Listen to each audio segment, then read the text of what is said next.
नमस्कार दोस्तों, आपका हमारे YouTube चैनल पर हार्दिक स्वागत है। आज हम आपको करंट अफेयर्स पढ़ाएंगे। करंट अफेयर्स का महत्वपूर्ण रोल देखते हुए तो आइए पहला क्वेश्चन देखते हैं करंट अफेयर्स का। हाल ही में सुल्तान इब्राहिम किस देश के नए राजा बने हैं? तो ये मलेशिया के राजा बने हैं। सुल्तान इब्राहिम कहाँ के राजा बने हैं?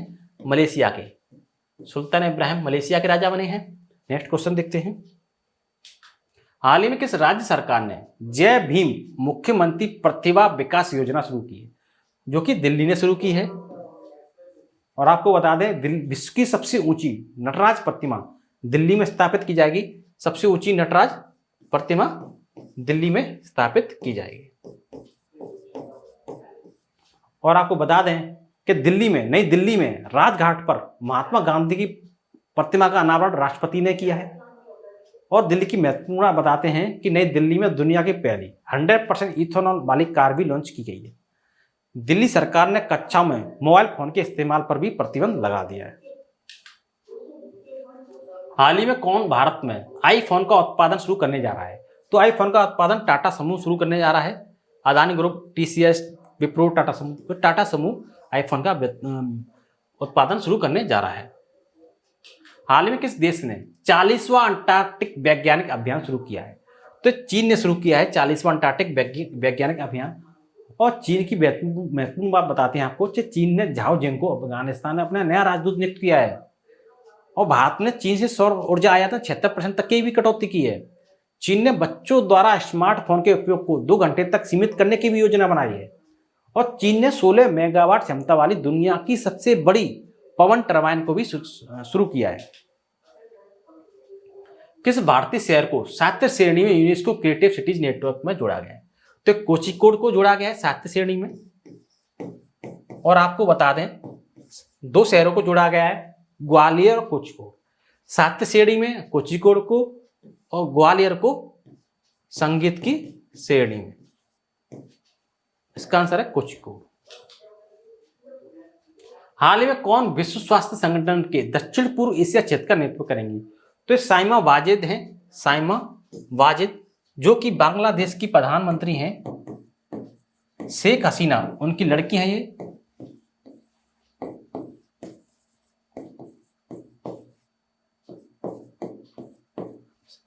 तो साइमा वाजिद बांग्लादेश की प्रधानमंत्री शेख हसीना उनकी लड़की हैं साइमा वाजिद। वो WHO विश्व स्वास्थ्य संगठन WHO के दक्षिण पूर्वी एशिया क्षेत्र की इसका नेतृत्व करेंगी साइमा वाजिद। हाल ही में किस राज्य में भारत का पहला लेवेंडर फार्म बनाया गया है? तो भारत का पहला लेवेंडर फार्म जम्मू कश्मीर में बनाया गया है। और आपको बता दें कि जम्मू कश्मीर पुलिस के महानिदेशक का अतिरिक्त प्रभार RR स्वैन ने संभाला है। और आपको बता दें कि जम्मू कश्मीर के पश्मीना क्राफ्ट को GI टैग मिला है।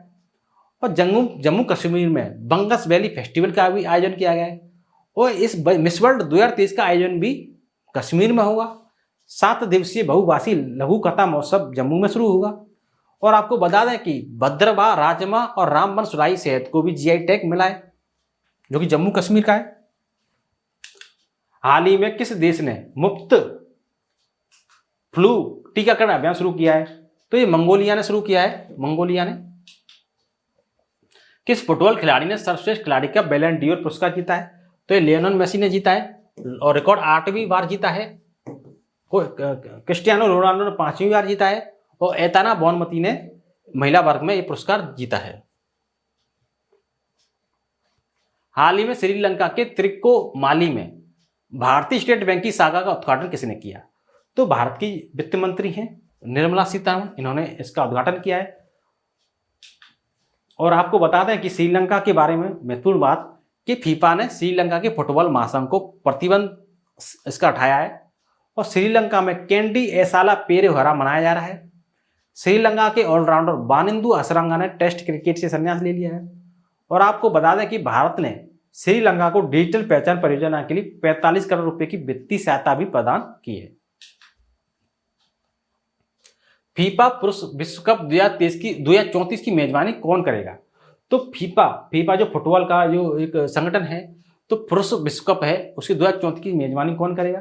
तो सऊदी अरब करेगा। ये सऊदी अरब। और सऊदी अरब की महत्वपूर्ण और बताते हैं आपको कि सऊदी अरब ने पाकिस्तान की सबसे बड़ी तेल रिफाइनरी के लिए $10 बिलियन का निवेश किया है। फीफा वर्ल्ड कप 2023 का आयोजन जेदा शहर में किया है। भारत और सऊदी अरब के बीच अल मोहद अल हिंदी 2023 नौसेना अभ्यास भी आयोजित किया जाएगा। अल मोहद अल हिंदी, अल मोहद अल हिंदी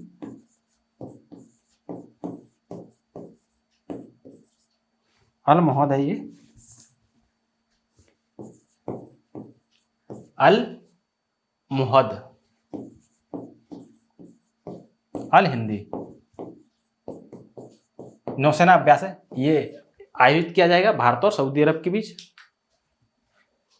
हाल ही में कौन सा विश्वविद्यालय अपना खुद का सैटेलाइट लॉन्च करेगा? तो ये अलीगढ़ मुस्लिम विश्वविद्यालय है, AMU, अलीगढ़ मुस्लिम यूनिवर्सिटी खुद का सैटेलाइट लॉन्च करेगा। हाल ही में किस शहर में रन फॉर यूनिटी कार्यक्रम आयोजन किया गया है? तो ये लखनऊ में किया गया है, उत्तर प्रदेश के लखनऊ में। और आपको बता दें उत्तर प्रदेश ने राज्य का जलीय जीव गंगा डॉल्फिन को घोषित किया गया है। और 1100 महिला बीट कांस्टेबल गुलाबी स्कूटी देगी उत्तर प्रदेश सरकार। और आपको बता दें कि पहला पशु दावगृह उत्तर प्रदेश के लखनऊ में खुलेगा।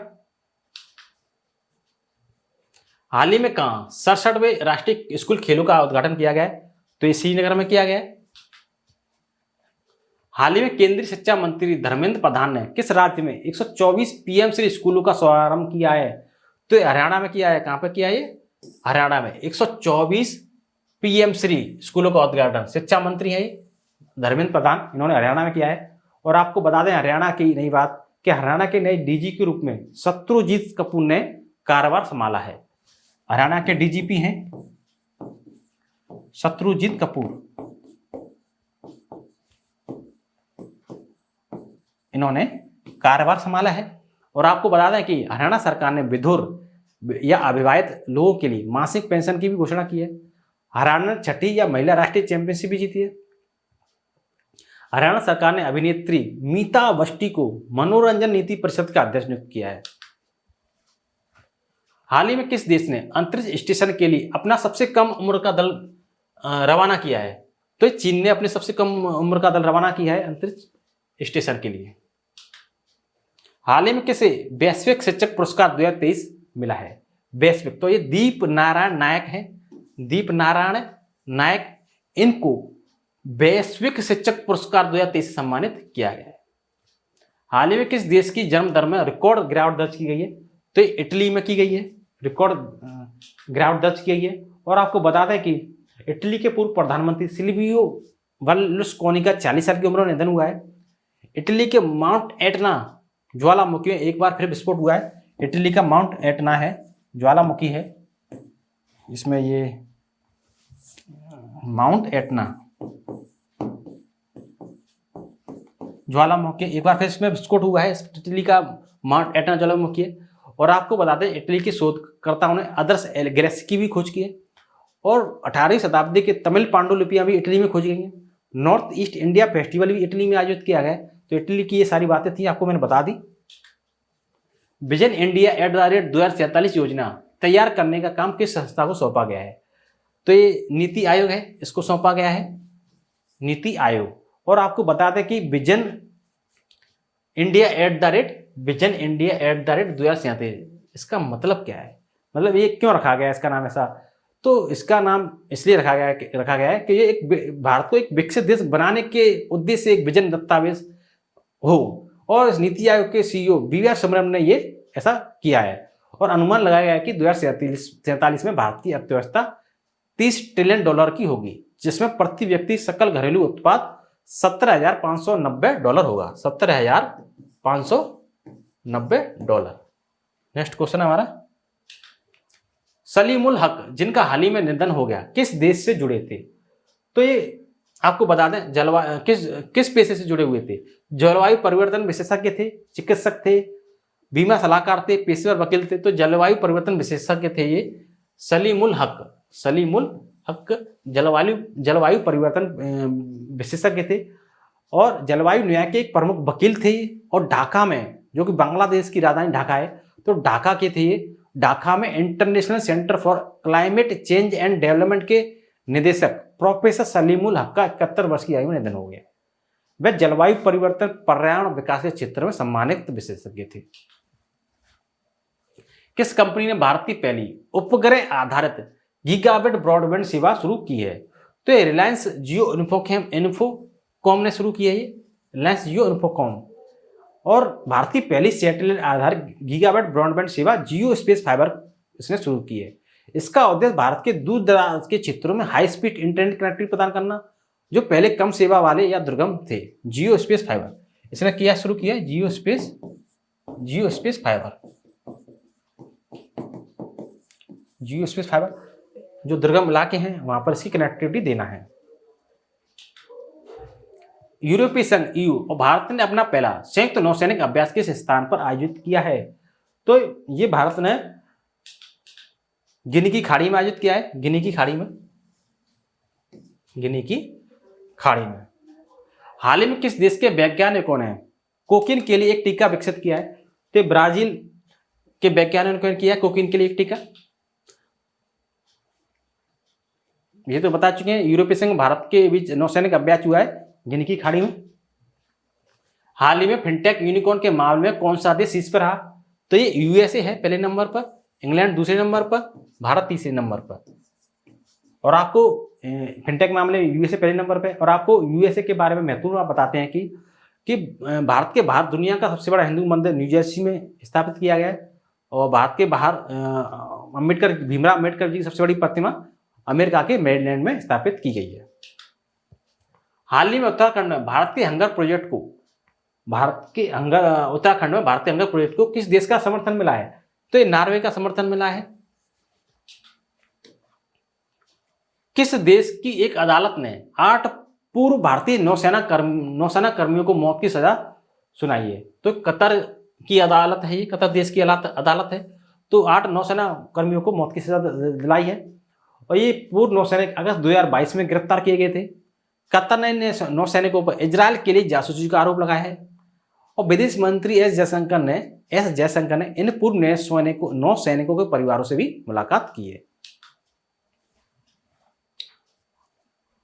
आशा करता हूं कि आपको हमारा वीडियो अच्छा लगा होगा। यदि आपको हमारा वीडियो अच्छा लगा हो तो वीडियो को लाइक एंड शेयर जरूर करें, चैनल को सब्सक्राइब करें, कमेंट बॉक्स में कमेंट करें। अब तक के लिए धन्यवाद।